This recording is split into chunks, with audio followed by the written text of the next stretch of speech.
ನಮಸ್ಕಾರ ರೈತರೆ. ಆರಾಮಾದ್ಮೇಲೆ ಫಸ್ಟ್ನೇ ವಿಸಿಟು ನಮ್ಮ ಗಂಗಾಧರ್ ಅವ್ರ ಪ್ಲಾಟ್ನ ವಿಸಿಟ್ ಮಾಡಿದ್ದೀವಿ. ನಿಮ್ಮೆಲ್ಲ ರೈತರಿಗೂ ಭಾಳ ಧನ್ಯವಾದಗಳು. ನಮ್ಮನ್ನೊಂದು ಪ್ರೋತ್ಸಾಹಿಸ್ತಿದ್ದೀರಾ. ಈ ಥರ ಇದೇ ಥರ ಇರಲಿ ನೋಡಿ ರೈತರೆ. ಈ ಒಂದು ಫಸ್ಟಿಂದ ಸ್ಟಾರ್ಟಿಂಗಿಂದ ಹೊಲ ಮಾಡೋರಿಗೆ ನಾವು ಒಂದು ಮಾಹಿತಿ ಕೊಡೋಕ್ಕೆ ಇಷ್ಟಪಡ್ತೀನಿ. ನಮಸ್ಕಾರ ಗಂಗಾಧರ್, ಆರಾಮಿದ್ದೀರಾ? ಆರಾಮಿದ್ದೀವಿ ನೋಡಿರಿ. ಆರಾಮಾದ್ಮೇಲೆ ಫಸ್ಟ್ ವಿಸಿಟ್ ನಿಮ್ಮ ಪ್ಲಾಟಿಗೆ ವಿಸಿಟ್ ಮಾಡಕತ್ತೀವಿ. ಹಂಗೆ ಇಲ್ಲಿದ್ದ ಭೂಮಿ ತಾಯಿ ಒಂದು ಆಗ್ತದೆ. ಭಾಳ ಧನ್ಯವಾದ ಗಂಗಾಧರ್ ನಿಮಗೆ. 15 ಪ್ಲಾಟ್ ಭಾಳ ಸಕ್ಸಸ್ ಆಗಲಿಲ್ಲ ಮೇಡಮ್ ಅಂದ್ರಿ.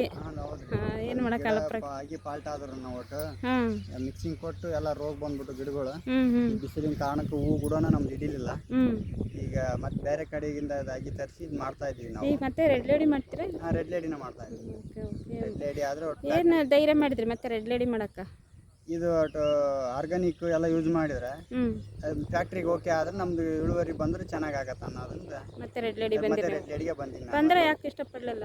ಬಂದ್ರೆ ಏನು ಐಗಿ ಪಾರ್ಟ್ ಅಂತ ಅದು ಗೊತ್ತಾಗಲ್ಲ. ಬಿಸಿಲಿನ ಹೂವಿಗೆ ಹೂ ಹಿಡಿಲೇ ಗೊತ್ತಾಗವಲ್ರಿ. ಅದು ಭಾಳ ಫೇಲ್ ಆಯ್ತು ನನ್ನ ಪ್ಲಾಟ್. ಅದು 3 ಎಕರೆ. ಹಂಗಾಗಿ ರೆಡ್ ಲೇಡಿನ ಆದ್ರೆ ಒಟ್ಟು ಕಾಯಿ ಇಳುವರಿ ಚೆನ್ನಾಗಿ ಬರುತ್ತೆ. ಅದು ಈಗ ಸಸಿ ತರ್ಸಿರಲ್ಲ ಗಂಗಾಧರ್, ಅವರು ಎಲ್ಲ ಪ್ಲಾಟ್ಗಳು ಹಂಗೆ ಅದಾವ? ಎಲ್ಲರೂ ಹಂಗಾಗ್ಯವ್ರಿ, ಎಲ್ಲರೂ ಹಂಗಾಗ್ಯವ್ರಿ. ಏನು ನಮ್ಗಾಗಿ ಸಿಗಿ ಕೊಡಿಸ್ತಾನ ಕೂಡ 1000ಕ್ಕೆ 100 ಆಗಿ ಕಾಯಿ ಹಿಡ್ದತ್ತಂತ್ರಿ. 900 ಆಗಿನೂ ಫೇಲ್ ಆಗೈತಂದ್ರೆ ಅವು ಬಿಸಿಲಿಗೆ ಆಗೈತೆ ಅನ್ನೋದು ಗೊತ್ತಾಗವಲ್ರಿ. ಏನು ಮಿಕ್ಸಿಂಗ್ ಆಗಿ ಬಂದವ ಅನ್ನೋದು ಗೊತ್ತಾಗವಲ್ದು. ಭಾಳ ಫೇಲ್ ಆಗೈತ್ರಿ. ಈಗ ಒಂದು ಮಾಹಿತಿ ಕೊಡೋಣ ಗಂಗಾಧರ್, ಇದು ನೀವು ಬೀದಿ ಸಾಲ ಎಷ್ಟು ಮಾಡಿದ್ದೀರಾ? ಇದನ್ನ 10 ಮಾಡೀನಿ. ಈಗ 6 ಮಾಡೋಣ ಅಂತ ಮಾಡಿದ್ರೆ ಸರ್ ಬೇಡ 8 ಮಾಡ್ರಿ ಗಾಳಿ ಆಡ್ದದ ಅಂತ ಅದಾರ. ಅದನ್ನ ಮಾಡೋಣ, 8 ಮಾಡ್ಬೇಡ. ರೋಗ ಲಕ್ಷಣ ಕಮ್ಮಿ. ನಿಮಗೆ ಇಳುವರಿ ಚೆನ್ನಾಗಿ ಬರುತ್ತೆ. ಗಿಡದಿಂದ ಗಿಡಕ್ಕೆ ದೂರ ಇದ್ದಾಗ ಕಾಯಿ ಇಳುವರಿ ಸೈಜು ಗಾಳಿ ಆಡ್ದಂಗೆಲ್ಲ ಬಿಸಿಲಿನ ವಾತಾವರಣ ರೋಗ ಕಡಿಮೆ ಭಾಳ ಹತ್ರ ಆಕತಿ, ಹತ್ರ ಬಿಡ್ತೈತಿ. ಗಿಡ ಗಾಳಿ ಆಡ್ಬೇಕು, ಯಾವಾಗಲೂ ಬಿಸಿಲಿನ ಒಂದು ಇದು ಇರ್ಬೇಕು.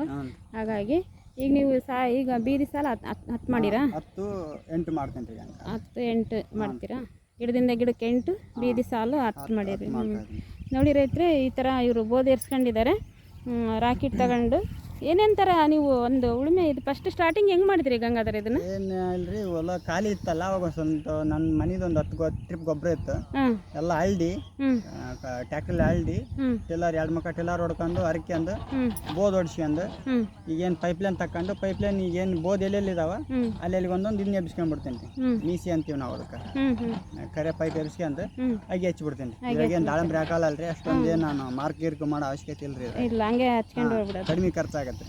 ಈಗ ಅವ್ರು ಪಾಯಿಂಟ್ ಮಾಡೋರಿಗೆ ₹1, ₹1.5 ಮತ್ತು ಇವೆಲ್ಲ ಡ್ರಿಪ್ ಎಳೆಯರಿಗೆ ₹1 ಒಂದು ಗುಂಡು ಹಾಕಿ ಒಂದು 25,000 ರೂಪಾಯಿ ಖರ್ಚಾಗತ್ತೆ. ಈಗ ಸುಮ್ಮನೆ ಏನಿಲ್ಲ, ನಾವೇ ರೈತರ ಕಲ್ತ್ಕೊಂಡು ಮಾಡ್ಕೊಂಡು ಬಿಡ್ತೀವಿ. ಕಡಿಮೆ ಖರ್ಚೊಳಗಡೆ ಮಾಡ್ಕೋಬೋದು. ಒಳ್ಳೇದಾಗಲಿ ಗಂಗಾಧರ್ ನಿಮಗೆ. ನಮಗೂ ಮತ್ತೆ ಆರಾಮಾದ್ಮೇಲೆ ಈ ನಿಮ್ಮ ಪ್ಲಾಟೇ ನಮ್ಮ ಫಸ್ಟ್ನೇ ಒಂದು ವಿಸಿಟ್ ಮಾಡಿದ್ದೀನಿ. ಯಾಕಂದರೆ ನನಗೆ ನಿನ್ನ ಒಂದು ವಿಡಿಯೋನಪ್ಪ ನಾನು ಟರ್ನ್ ಮಾಡಿದ್ದು ರೈತರ ಜೊತೆಗೆ. ಹಾಗಾಗಿ ಭಾಳ ಧನ್ಯವಾದ ನಿನಗೆ. ಒಳ್ಳೆ ಮಾಹಿತಿ ಕೊಡ್ತೀಯ. ರೈತರು ಫೋನ್ ಮಾಡಿದ್ರು ಕೂಡ ಭಾಳ ಚೆನ್ನಾಗಿ ರೆಸ್ಪಾನ್ಸ್ ಮಾಡ್ತೀಯಂತೆ. ಭಾಳ ನೆನೆಸ್ತಾರೆ ಎಲ್ಲ ರೈತರಿಗೆ. ಏನು ಹೇಳೋಕ್ಕೆ ಇಷ್ಟಪಡ್ತೀರಾ? ಏನಿಲ್ಲ, ಎಲ್ಲರೂ ಹಂಚ್ಕೋಬೇಕು ಮಾಹಿತಿನ. ಏನು ಯಾರು ಒತ್ಕೊಂಡು ಹೋಗೋದು ಏನು ಇರಲ್ಲ ಇದ್ರಾಗ. ಏನು ಗೊತ್ತಿದ್ದು ಹೇಳ್ಬೇಕು, ಗೊತ್ತಿಲ್ಲದಿಲ್ಲರಿ ಅಲ್ಲಿ ಮೇಡಮ್ ಅವ್ರನ್ನಾರು ಕೇಳ್ರಿ, ಬೇರೆ ಅಂಗಡಿಯಾಗಾರ ಕೇಳ್ರಿ ಅಂತ ಹೇಳ್ಬೇಕು. ಗೊತ್ತಿಲ್ಲದೇನು ಹೇಳಕ್ಕೆ ಹೋಗ್ಬಾರ್ದು, ಮಾಡಿದ್ದೇನು ಹೇಳ್ಬೇಕು ಅಷ್ಟೇ. ಭಾಳ ಭಾಳ ಧನ್ಯವಾದ ಗಂಗಾಧರ್ ನಿಮಗೆ.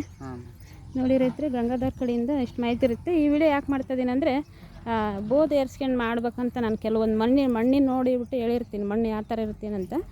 ಹಾಗಾಗಿ ಇವರು ತಿಪ್ಪೆಗೊಬ್ಬರ ಎಲ್ಲ ಹರಡಿದ್ದಾರೆ. ಪೂರ್ತಿ ಒಲೆ ಎಲ್ಲ ಹರಡಿಬಿಟ್ಟು ಈ ಥರ ರಾಕೆಟ್ ಹೊಡೆದು ಬೋದ್ ಏರ್ಸ್ಕೊಂಡು ಈ ಥರ ನಾಟಿ ಮಾಡ್ತಾರೆ. ಆಲ್ರೆಡಿ ಇವರೆಲ್ಲ ಏನಂದರೆ ಈ ಸಾಲಾಗಿ ಹಾಕಿಲ್ಲ, ಪೂರ್ತಿ ಹೊಲಕ್ಕೆ ಉಗ್ಬಿಟ್ಟಾರೆ ಇವರೆಲ್ಲ. ಎಣ್ಣೆ ಗೊಬ್ಬರ ಆಮೇಲೆ ಕುರಿ ಗೊಬ್ಬರ ಎಲ್ಲ ಒಲೆ ಎಲ್ಲ ಹರಡಿಬಿಟ್ಟು ಆನಂತರ ಇವರು ನಾಟಿ ಮಾಡ್ತಾಯಿದ್ದಾರೆ ರೈತರು. ಇವರು ನೋಡಿ, ಬೀದಿ ಸಾಲ 10 ಗಿಡದಿಂದ ಗಿಡಕ್ಕೆ 8 ಮಾಡ್ಕೊತಿದ್ದಾರೆ ಇವರು. ಹಾಗಾಗಿ ಧನ್ಯವಾದ ರೈತರು.